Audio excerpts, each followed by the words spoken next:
Hello everyone, don't forget to like and subscribe for more videos. Everything about the royal family is in our videos. If you're ready, let's take a closer look at the suite chosen by Kate, Princess of Wales, at an event she attended recently. If you're ready, I'll start it. At an event she attended the other day, Kate once again made a choice that suits her proportion and looks very modern. So, what happened at the event? Kate visited a very large textile manufacturer factory. She also has an emotional connection. Many years ago, her great-grandfather was in charge of this very business. The Burberry suite was very compatible with her skin and hair color.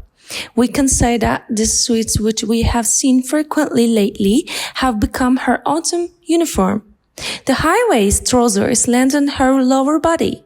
The V-neck adds a feminine detail.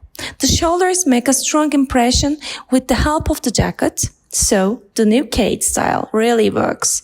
If this wasn't a style formula, what a great coincidence it would be to make such sweet choices recently, wouldn't it?